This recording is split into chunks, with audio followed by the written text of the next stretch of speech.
Hello, हाय, नमस्कार मंडळी. कसे आहात तुम्ही सगळेजण? आजचा आपला विषय आहे स्मित हास्य. हास्य हास्य म्हणजेच इंग्लिशमध्ये smile. Smile is the key to enter one's heart असं म्हणतात. Smile is the currency. Smile ही करन्सी म्हणून वापरली पाहिजे असं मला वाटतं. जगात एकमेव फक्त मनुष्य प्राण्याला हसता येतं.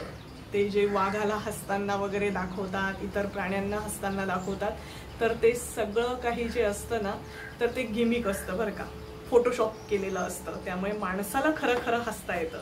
आणि माणूस खरं हसतो की खोटं हसतो हे लगेच लक्षात येतं. कोणी एखादं जर तुम्हाला खोटंच काहीतरी हसत असेल अशा टाईपचं तर ते लगेच लक्षात येतं. स्माईलने संवादाची सुरुवात होते. हसण्याने संवादाची सुरुवात होते. जर तुम्हाला कोणाशी बोलण्याची सुरुवात करायची असेल तर पहिल्यांदा तुम्ही त्याच्याकडे पाहून जर एक स्मित हास्य केलं तर तुम्हाला संवाद साधणं हे सोपं जातं. आता नियम आखून घेतला पाहिजे की दिवसातनं माणसाने एक दोनदा तरी हसलंच पाहिजे आणि मनमोकळं हसलं पाहिजे. फार म्हणजे म्हणतात ना, दिल से एकदम खुलके हसलं पाहिजे. आणि स्माईल हे फुकट असतं, त्याला काही पैसे लागत नाही. म्हणूनच स्माईल ही जर करन्सी म्हणून वापरली, बँकेमध्ये गेल्यावर एक स्माईल दिलं आणि त्यांनी आपल्याला पैसे दिले तर किती मज्जा येईल ना. गंमत अपार्ट, पण स्माईल ही खूप महत्त्वाची चीज असते. स्माईलमुळे मन असं मोकळं होतं, छान आनंदी होतो माणूस. आणि स्माईल हे फुकट असतं, त्यामुळे बागते फिरो फुकट आहे ना. ते आपल्यापाशी राखून ठेवण्याची गोष्टच नाहीये ती. तुम्ही हसले की तुम्ही छान दिसतात आणि तुम्ही छान दिसतात हे समोरच्याला बघून छान वाटतं आणि तो जेव्हा हसतो तेव्हा तुम्हाला छान वाटतं. अशी ही मस्त एक गोष्ट असते. स्माईल हे मुळातच संसर्गजन्य असतं. स्माईल म्हणजे इन द सेन्स हसणं हे संसर्गजन्य असतं. एक जण हसायला लागला की दुसराही हसायला लागतो आणि मग सगळेजण खो खो खी खी करत हसायला लागतात.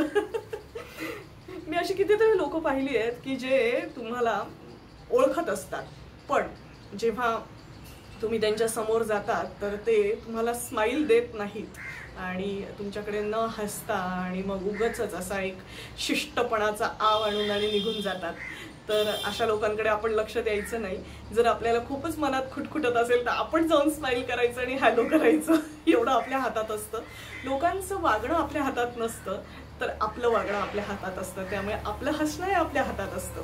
तर उगाचच खोटं आणि कारण नसताना हसणं हे पण वेडेपणाचं लक्षण आहे बरं का. पण आज आपण हास्याबद्दल बोलतो आहोत. तर हास्याचे क्लब असतात वेगवेगळ्या ठिकाणी. लोक मस्तपैकी हा हा हु हु खी खी करत आणि हसतात. हास्याचे वेगवेगळे प्रकार असतात.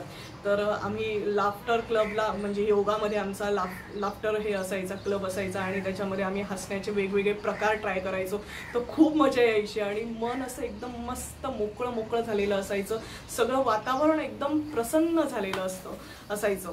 तर त्यामुळे हसण्याचे फायदे हे खूप जास्त आहेत बरं का. जेव्हा तुम्ही जास्त कुढतात ना तर तेव्हा तुम्हाला हे सगळे आजार लागतात. बीपी वगैरे सगळ्या टाईपचे असे जे असतात. मुळात शारीरिक आजाराचं मूळ जे असतं ना ते कुठेतरी मनामध्ये असतं आणि तुमचं मन जर प्रसन्न असेल तर आजाराला तुम्ही दूर ठेवतात. त्यामुळे मस्तपैकी गडगडाटी मजल्यावर मजले चढवत असं मजली हास्य केलं पाहिजे. लोकांनी मस्त हसलं पाहिजे. एक मिनिट हा.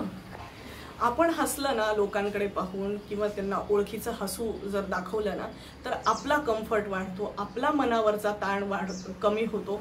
त्यामुळे आपण हसायचं हे आपल्या हातात असतं. आणि सगळ्यात महत्त्वाचं म्हणजे आपण जेव्हा उठतो तेव्हा ना, उठल्यावरती जर काही जणांना आरशात पाहायची सवय असेल आणि जर नसेल तर थोडंसं आवरून ब्रश करताना वगैरे आरशात बघा आणि मस्तपैकी स्वतःकडे पाहून एक स्माईल द्या. स्वतःलाच इतकं खुश वाटतं, दिल बाग गार्डन हो जात आहे. त्यामुळे हसणं हे फार महत्त्वाचं आहे. घराबाहेर निघताना मस्तपैकी असा स्माईलचा मेकअप असा ओठांवरती दातांवरती लावा आणि निघा. काय बहार येईल बघा बरं. आणि थॉट ऑफ द डे. तुमच्या स्माईलमध्ये खूप जादू आहे. तुमच्या स्माईलमध्ये खूप जादू आहे आणि ही स्माईल, ही जादू जी आहे ना, ही बिन पैशांची अशी इन्व्हेस्टमेंट आहे. आणि ही जी ताबडतोब दाम दुप्पट होते. म्हणजे जर तुम्ही कोणाकडे पाहून हसलात तर तुम्ही एक इन्व्हेस्टमेंट केलेली असते, तो तुमच्याकडे पाहून हसतो, त्याने परत ती डबल इन्व्हेस्टमेंट जी असते तुम्हाला दाम दुप्पट पैसे तुमचे वापस मिळतात. त्यामुळे स्माइल ही करन्सी म्हणून वापरली पाहिजे असं मला वाटतं. So keep smiling. आणि स्माइलवरची, हास्यावरची एक कविता तुम्हाला ऐकवते आहे, थांबा. कविता ऐकवण्याच्या आधी स्माइल्सचे 7 बेनिफिट्स सांगते. 7 फायदे. स्माइल मूड चांगला करतं. ज्यांना एन्झायटी, डिप्रेशन आहे त्यांच्यासाठी उत्तम पॉझिटिव्ह असा ॲटिट्यूड हसण्यामुळे येतो.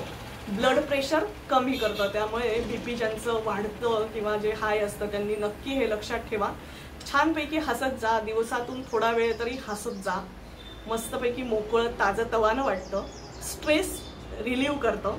नातेसंबंध सुधारतं. तुमचं जर एखाद्या व्यक्तीशी अबोला असेल, जर तुम्ही नुसतं हसण्याने, हा अबोला जो असतो ना हा क्षणार्धात पळून जातो आणि रुसवा फुगवा जो असतो ना तो निघून जातो. त्यामुळे तुम्हाला एक तर बोलण्याची सुरुवात करता येते. इम्युनिटी सिस्टीम स्माइल स्ट्रॉंग करतं. वेदना कमी करतं. सगळ्यात महत्त्वाचं म्हणजे आयुष्य वाढवतं. तुमचा दिवस छान मस्त आनंदात जातो. स्माइल केल्याने काय होतं तर तुमचे फील गुड असे जे न्यूरो ट्रान्समिटर्स असतात ना तर ते रिलीज होतात. डोपामाइन, एंडोर्फिन, हे जे सेरोटिन, हे जे असतात ना, सेरोटिनिन, हे रिलीज होतात. त्यामुळे डोपामाइन हे गरजेचं असतं. त्यामुळे हे जे हॅपी हॉर्मोन्स म्हणतात ना ते रिलीज होतात. हसताना ब्रेनला सिग्नल मिळतात आणि तुम्ही आनंदी असल्याचा त्याला असा एक सिग्नल मिळतो आणि म्हणून एंडोर्फिन हे रिलीज होतं. म्हणजे हॅपी हार्मोन्स जे असतात ते रिलीज होतात. तर तुम्हाला अशीच एक मस्तपैकी हसवणारी कविता आज ऐकवते आहे. तर सगळेजण मस्त आनंदात हसत राहा. तुम्ही सगळ्यांनी ह्या कवितेचा, हास्य कवितेचा हसत हसत आनंद घ्यावा असं मला वाटतं. म्हणून तुमच्या समोर सादर करते आहे कविता, हास्य कविता. एकदा हास्य वर्गाला हास्याची लकेर आली. एकदा हास्य वर्गाला हास्याची लकेर आली. लाजत मंद स्मित करत वर्गापुढे उभी राहिली. लाजत मंद स्मित करत वर्गापुढे उभी राहिली. मागल्या बाकावरच्या ही ही खुदूंनी गट्टी जमवली. मागल्या बाकावरच्या ही ही खुदूंनी गट्टी जमवली. कोपऱ्यातला खो खो म्हणाला येतेस का आमच्या जवळी. कोपऱ्यातला खो खो म्हणाला येतेस का आमच्या जवळी. ही म्हणाली नको राहू द्या आजोबा पडेल तुमची कवळी. नको राहू द्या आजोबा पडेल तुमची कवळी. कोपरखळी मारूनी हसले खुखू आणि खिखी. कोपरखळी मारूनी हसले खुखू आणि खिखी. पाहुनी हास्याची धबधबा, पाहुनी हास्याचा धबधबा. गुरुजी म्हणाले चष्मा आमच्या नाकावरी, चष्मा आमच्या नाकावरी. गडगडाटी हसेल तर होईल फिदा दुनिया सारी. चष्मा आमच्या नाकावरी, गडगडाटी हसेल तर होईल फिदा दुनिया सारी. राणी हास्याची आमची लकेरच खरी. राणी हास्याची आमची लकेरच खरी. मिनल अद्वैत ही माझी कविता आहे बरं का. त्यामुळे सगळेजण बघून घ्या. हे पा प्रूफ या डायरीत लिहिलेली आहे मी. कारण कोणी म्हणतात ना आता हल्ली ते कॉपीराईट्सचे प्रूफ असतात ना, त्यामुळे ही कविता माझी आहे. तर हास्याची कविता तुम्हाला कशी वाटली. हास्य वर्गाला हास्याची लकेर आली अशी कन्सेप्ट घेऊन मी ही कविता लिहिली होती. तुम्हाला कविता कशी वाटली ते मला कॉमेंट करून नक्की सांगा. मस्तपैकी आनंदात राहा, हसत राहा. दिवसातनं थोडा वेळेला तरी म्हणजे 2-3 वेळेला तरी दिवसातनं हसत जा. जे तुमच्या हेल्थसाठी चांगलं असतं. हेल्थ बेनिफिट्स खूप जास्त आहेत याच्यामध्ये. त्यामुळे हसणं हे माणसाला निरोगी ठेवतं. तर तुम्ही सगळेजण निरोगी राहावे अशी माझी मनापासून इच्छा आहे. म्हणून आज ही हसण्यावरची गोष्ट आपण केली. आज तुम्हाला ही गोष्ट कशी वाटली. गोष्ट छोटी डोंगरा एवढी. याच्यामध्ये मी आज हास्याचं महत्त्व तुम्हाला सांगितलं. तर माझ्या मिनल अद्वैत या यूट्यूब चॅनलला लाईक करा, शेअर करा, सबस्क्राईब करा आणि हो बेल आयकॉनवरती क्लिक करा जेणेकरून तुम्हाला अशाच नवनवीन व्हिडिओजचे नोटिफिकेशन येत राहतील. Thank you so much. Have a good day. Minal Advait. Keep on smiling. Thank you.